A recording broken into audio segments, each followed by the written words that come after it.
Donc Joëlle Guyot, donc d'abord bonjour à tous aussi et à toutes. Merci d'avoir de consacrer en fait ce temps au séminaire malgré toutes vos tâches qui, même si cette année il n'y a pas les examens, les élèves sont rentrent petit à petit et puis donc il y a cette période de déconfinement qui n'est pas simple à gérer dans vos établissements et pour vous tous. Moi je suis donc l'adjointe de la sous-directrice des politiques de formation et d'éducation, la sous-direction qui porte en fait le réseau du développement donc des activités sportives dans l'enseignement agricole. Et donc j'étais venue l'année dernière, je suis heureuse de nouveau en fait de l'introduire. C'est le deuxième en fait que l'on organise pour ce réseau qui est encore récent. Il a été créé il y a maintenant 2 ans. Il a été créé dans le cadre en fait du plan sport qui a été lancé dans l'enseignement agricole en 2017. Alors je fais un petit rappel en fait. Ce plan il vise à ce que l'enseignement agricole soit intégré pleinement donc à la préparation des Jeux olympiques. C'est l'opération Génération 2024. C'était ça un petit peu donc le point de départ pour qu'on soit aux côtés et qu'on ait notre place, que l'enseignement agricole ait sa place en fait dans cette préparation. Mais au-delà et surtout finalement, d'une manière générale, c'est aussi finalement renforcer, rendre visible, valoriser toute la politique, toutes les actions que l'on mène dans l'enseignement agricole autour en fait du sport, de son développement. Et on sait que ces dynamiques en fait qui sont mises en œuvre par vous-même au niveau régional et par les coordinateurs et par en fait les enseignants de PS sont en fait très nombreuses. Et on sait aussi que le sport, ça constitue vraiment une partie importante en fait du volet éducatif du projet d'établissement et que les apprenants y adhèrent, qu'ils y trouvent leur compte, que ça fait partie aussi de leur construction, de leur éducation, de leur épanouissement. Et ce sont toutes ces valeurs-là que l'on souhaite montrer finalement et puis valoriser à travers en fait le plan qu'on a lancé. Et on veut aussi également amplifier en fait ces actions, bien entendu.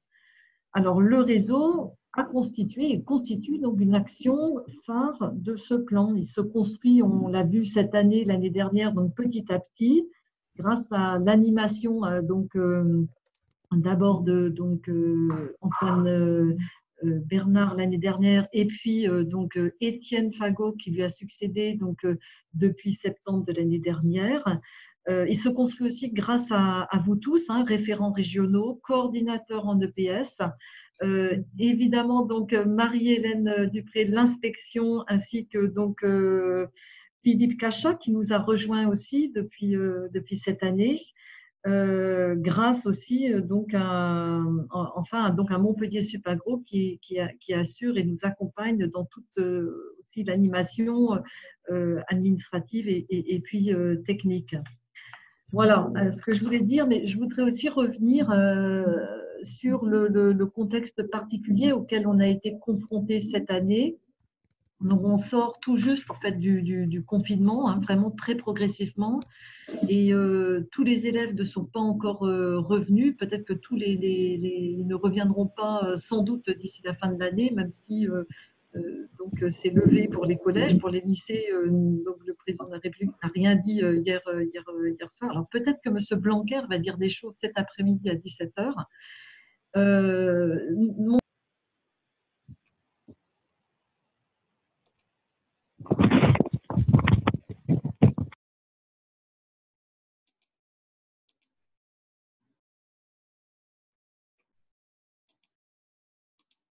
Joëlle, le micro s'est coupé. Il faudrait que tu réactives le micro.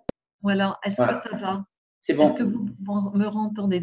Donc simplement, je voulais vous dire un merci, un bravo, parce que avant le séminaire, j'ai regardé le site, je suis allée sur le site, et puis notamment en fait toute la rubrique actu et qui concentrait, qui présentait les actions de continuité pédagogique que vous avez été, que les enseignants ont été amenés à faire. Et donc elles sont vraiment, eh bien, elles sont vraiment superbes en fait, hein. Et vous dire merci pour avoir assuré, parce que je pense que c'était peut-être plus difficile pour les profs d'EPS d'assurer cette continuité pédagogique à distance que pour d'autres enseignements. C'était moins évident en fait, hein. Autant, enfin, bon, c'était pas non plus évident pour beaucoup d'autres profs, mais je pense que il y a ce contact physique, ce collectif qui est important dans les activités d'EPS. Et puis le fait qu'on le pratique beaucoup aussi dans des grandes salles, ou qu'on le pratique aussi en dehors, en fait dehors, à l'extérieur. Et en confiné, il a fallu quand même en fait cogiter et puis imaginer des actions pour mettre en œuvre en fait cette continuité pédagogique. Alors, l'inspection donc a accompagné, a fait des recommandations pédagogiques. On a essayé tous finalement, hein, au niveau national aussi d'aider les équipes. Mais néanmoins, en fait, c'est vraiment vous étiez en fait, voilà, enfin, les profs de PS étaient vraiment au front pour le faire. Alors, le réseau, là-dedans, je pense il a aidé, parce que quand on est confiné, on est isolé, et ben, le réseau a sans doute appuyé, vraiment, il a été présent pour remettre du lien en fait entre vous, donner des idées, montrer ce qui avait été fait donc par l'un pour le diffuser, et puis pour le faire en sorte d'aider l'autre. En fait, il y a eu une mutualisation, il y a eu une entraide. Et voilà, ça donc le réseau a pris aussi toute sa part en fait dans cette continuité en fait pédagogique. Donc je voulais aussi remercier Étienne, et remercier les référents, remercier tout le monde en fait d'avoir fait vivre en fait d'avoir fait vivre l'EPS, d'avoir fait vivre aussi le réseau pendant cette période. Ça a permis aussi de quelque part de mettre en valeur, et je pense que les enseignants et puis les élèves, quand ils voient en fait concrètement sur un site en fait ce qu'ils ont fait, c'est très valorisant. Il y a une reconnaissance aussi qui a pu en fait euh, être réalisée.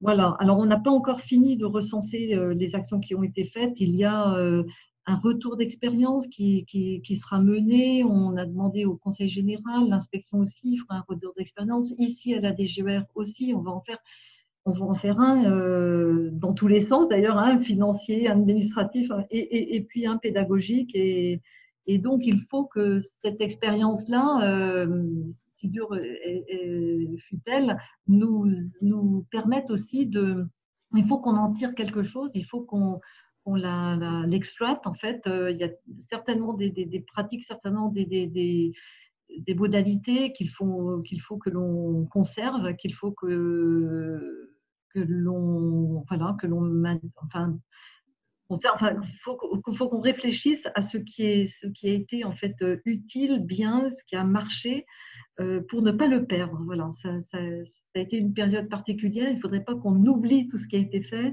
Au contraire, il faut faire ce retour d'expérience pour rebondir en fait maintenant.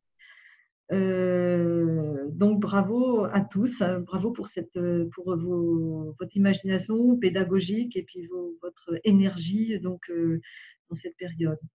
Et au service, parce que tout le monde a été en fait animé par le service à l'élève, hein, le service en fait aux apprenants. Alors, au niveau national, nous, eh bien, au niveau de la DGER, donc, on a été aussi, donc, comme je vous disais à l'instant, dans l'appui aux établissements. Il y a eu des recommandations pédagogiques lors du confinement, du déconfinement. On a fait des notes de service sur l'entrée sur la période de confinement, juste au mois de mai sur le déconfinement. Et on a eu un dialogue social très, très poussé, très dense, en fait, tout au long, en fait, depuis le mois de mars. Ce qui nous a pris énormément de temps, c'est la réorganisation des examens. C'est vrai on a focalisé pratiquement, en fait, ici à la sous-direction POFE, beaucoup d'énergie autour de ça. c'est pas encore terminé.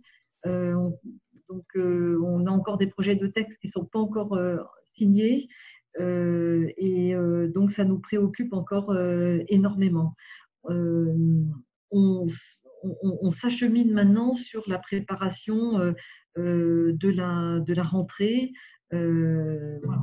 On est dans cette réflexion-là à l'heure actuelle. Voilà ce que je voulais vous dire.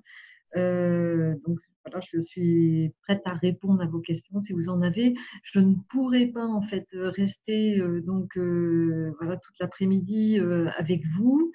Je vous souhaite un très très bon séminaire.